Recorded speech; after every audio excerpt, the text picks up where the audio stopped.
महत्त्वाची बातमी। राज्यभरात प्रचार थंडावला असताना नागपूर आणि नाशिकमध्ये हिंसक घटना समोर आल्यात। माजी गृहमंत्री आणि महाविकास आघाडीचे नेते अनिल देशमुख यांच्या कारवर अज्ञातांनी दगडफेक केल्याचं कळतंय। नागपूरमधल्या काटोल जलालखेड मार्गावरच्या बेल फाट्याजवळ काही अज्ञात व्यक्तींकडून ही दगडफेक करण्यात आली। या घटनेत अनिल देशमुख गंभीर जखमी झाले। त्यांना उपचारासाठी काटोलच्या रुग्णालयात दाखल करण्यात आलं। नाशिकमध्ये पुन्हा एकदा पूर्व विधानसभा मतदारसंघात राडा झाला। भाजपचे राहुल ढिकले आणि राष्ट्रवादी शरद पवार गटाचे उमेदवार गणेश गीतेंच्या कार्यकर्त्यांमध्ये तुंबळ हाणामारी झाली। राहुल ढिकलेंच्या कार्यकर्त्यांनी गणेश गीतेंच्या कार्यकर्त्यांची कार फोडल्याचं कळतंय।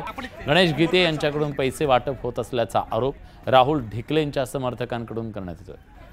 शरद पवार आपल्या सोबत आता फोन लाईनवरून जोडले गेलेले आहेत। आपण थेट त्यांच्याकडे जातोय।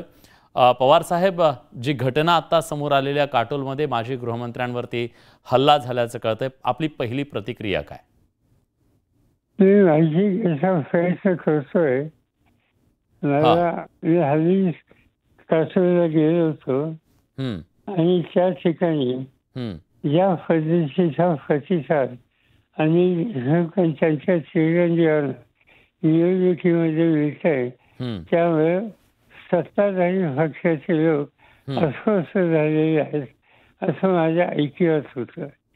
आज जे काही घडलंय ते सरळ सरळ आज काटोल आमच्या मतदारसंघामध्ये अनिल देशमुखांना जो प्रतिसाद मिळतोय ते सहन न झाल्यामुळं आणि त्याची उत्तर देण्याची क्षमता नसल्यामुळं त्यांच्यावर दगडफेक करून शारीरिक हल्ला करण्याचा किंवा दहशत निर्माण करण्याचा प्रयत्न झालेला दिसतोय।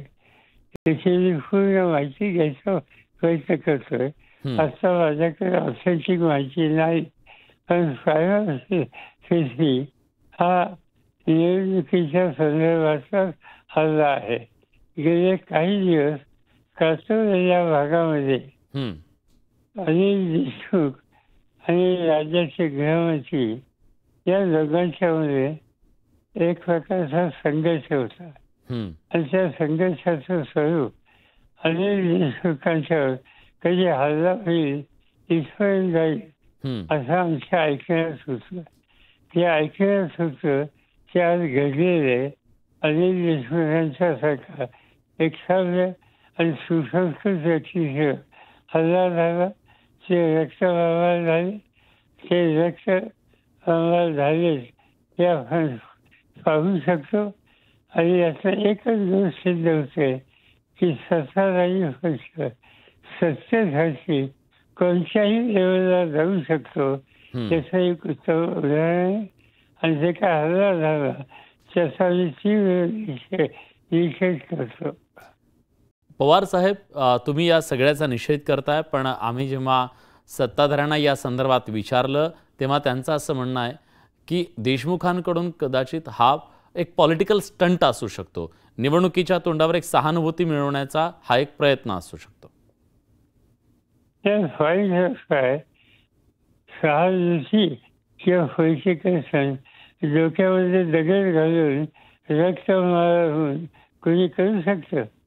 म्हणजे एका बाजूनं अशा प्रकारचं वर्तन करायचं, हल्ले करायचे, आणि दुसऱ्या बाजूनं हा स्टंट असं म्हणायचं।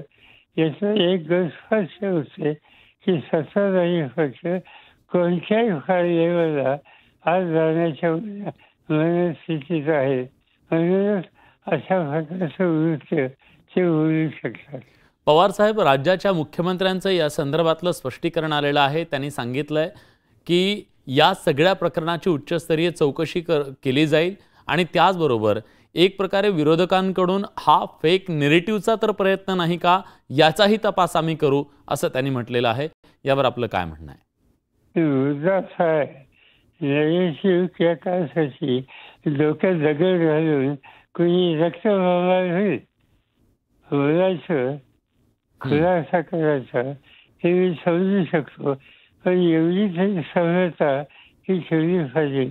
अनिल देशमुख गेले अनेक वर्ष महाराष्ट्रात काम करतात, अनेक खात्याची जबाबदारी समर्थपणे त्यांनी सांभाळली होती आणि आज राज्याचे गृहमंत्री म्हणून सुद्धा ते काम करत होते.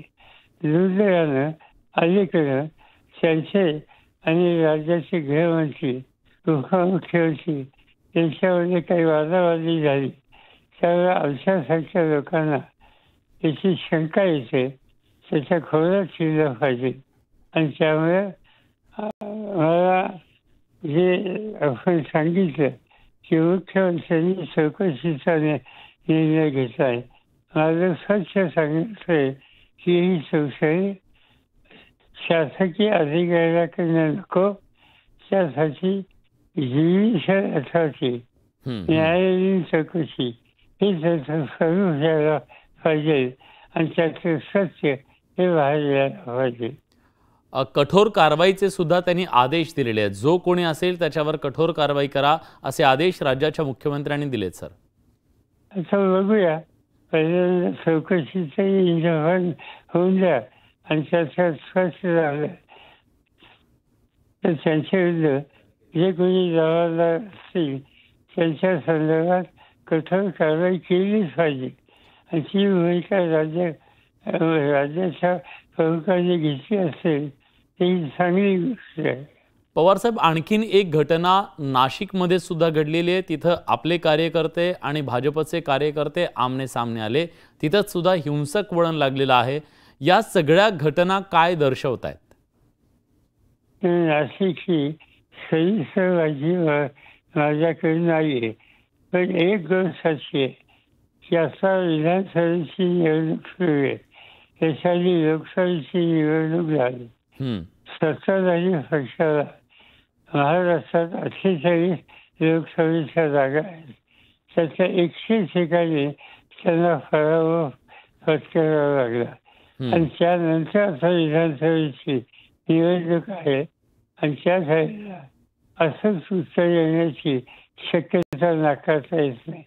आणि त्यामुळे लोकांच्यामध्ये गैरसमज कसा करून घेता येईल आणि दुसऱ्या बाजूने विरोधकांच्या हल्ले कसे करता येईल, त्यांचा बोलणं बंद कसा करता येईल, या सगळ्या गोष्टी त्याच्यात प्राथमिक चौकशीमध्ये दिसतात.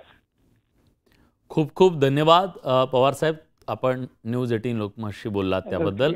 तर राष्ट्रवादी शरदचंद्र पवार पक्षाचे प्रमुख माजी केंद्रीय मंत्री शरद पवार साहेब आता आपल्यासोबत होते. त्यांनी या सगळ्या संदर्भात आपली प्रतिक्रिया व्यक्त केली आहे.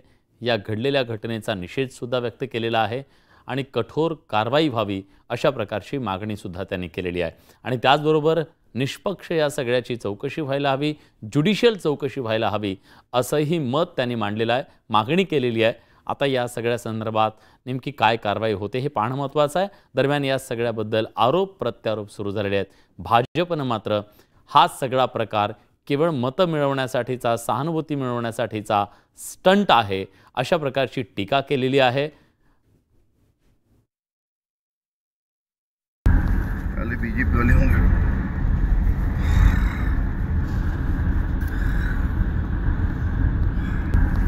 बीजेपी वाले होंगे.